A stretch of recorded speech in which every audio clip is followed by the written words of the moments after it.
잠들지 못하는 밤, 역사 속으로의 시간여행, 역사 읽어주는 여자입니다. 오늘은 지난 시간에 이어 계속해서 트로이 전쟁에 관해서 이야기를 해볼까 해요. 지난 시간에 드디어 수천 척의 그리스 함대가 트로이로 향했잖아요. 이 과정에서 그리스 군대는 강풍과 파도를 만났습니다. 물론 지난 시간에 언급했듯이 이 부분은 영화 트로이 속에서는 생략되어 있는 부분이에요.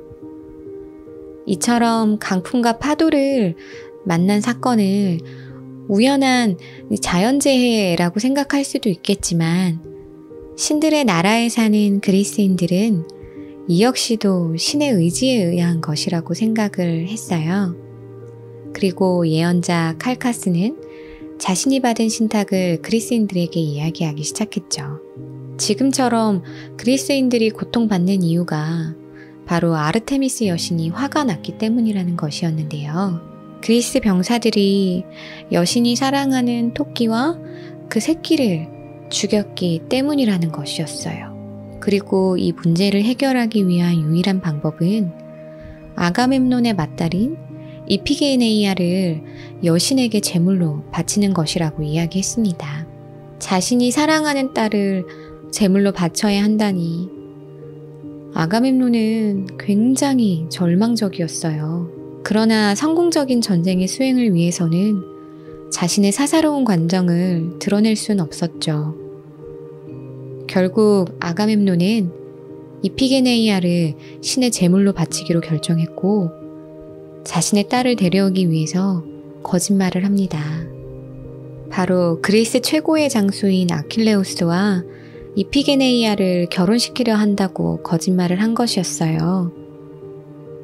아가멤논은 자신의 아내에게 이피게네이아를 아킬레우스와 결혼시키려고 하니 딸을 아울리스로 보내라고 편지를 썼고 실제로 이피게네이아는 아름다운 웨딩스를 갖춰 입고 아버지 아가멤논이 있는 아울리스에 도착했습니다.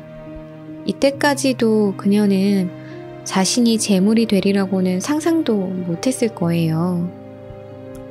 그 대신 행복한 결혼 생활을 꿈꿨을지도 모른다고 생각하니 참 마음이 아픕니다. 결국 이피네게이아는 아르테미스 여신의 제물로 바쳐졌고요. 그녀의 죽음으로 북풍도 잠잠해졌어요. 사실 이 부분에서도 여러 작가들의 버전이 존재하는데요. 그 중에는 이 아르테미스 여신이 이피게네이아를 구하고 그 대신 사슴을 제물로 삼았다는 버전도 존재해요. 개인적인 바람으로는 이 이야기가 더 와닿습니다. 어쨌든 잠잠해진 북풍 속에서 그리스 군대는 순조롭게 트로이로 도착합니다. 그리고 드디어 트로이 땅에 발을 내디뎠어요. 영화 트로이에서 가장 먼저 트로이에 상륙한 사람은 바로 영화의 주인공인 아킬레우스인데요. 신화 속에서는 조금 다른 이야기가 펼쳐져요. 가장 먼저 트로이에 상륙한 사람이 이 아킬레우스가 아니라 프로테실라우스라는 영웅이었거든요. 이 프로테실라우스는 굉장히 용감한 영웅이었습니다.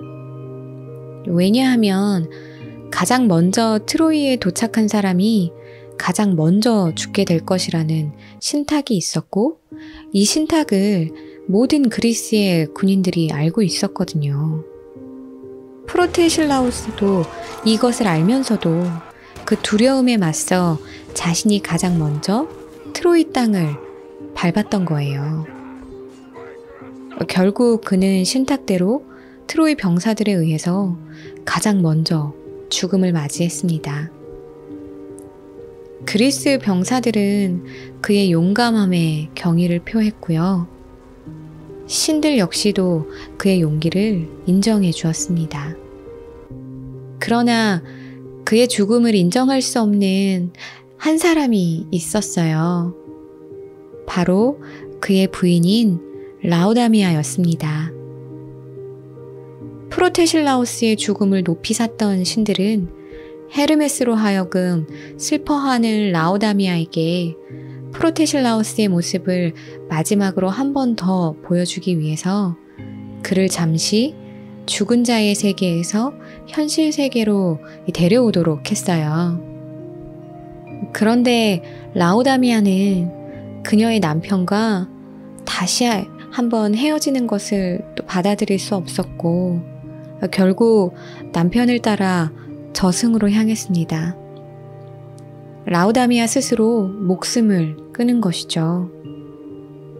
남편을 향한 그녀의 사랑이 이 생의 경계마저도 무너뜨린 것이었습니다. 오늘은 슬픈 이야기를 주로 들려드린 것 같아요. 그리스 로마 신화 속에서는 많은 비극들이 존재하기 때문에 이 슬픈 이야기들이 자주 등장할 수밖에 없는 것 같아요. 다음 트로이 이야기는 본격적인 전투 과정 속에서 아킬레우스와 아가멤논의 갈등에 대해서 이야기해 보려고 합니다. 이 이야기 역시 신화와 그리고 영화 트로이 속의 장면이 조금 차이를 보여요. 다음 시간도 흥미로운 이야기 들려드릴 테니까요. 잊지 말고 저와 함께 해주세요. 오늘도 즐거우셨다면 좋아요와 구독하기 버튼 잊지 말아주세요. 그럼 지금까지 역사 읽어주는 여자였습니다. 우리 다음 시간에 만나요.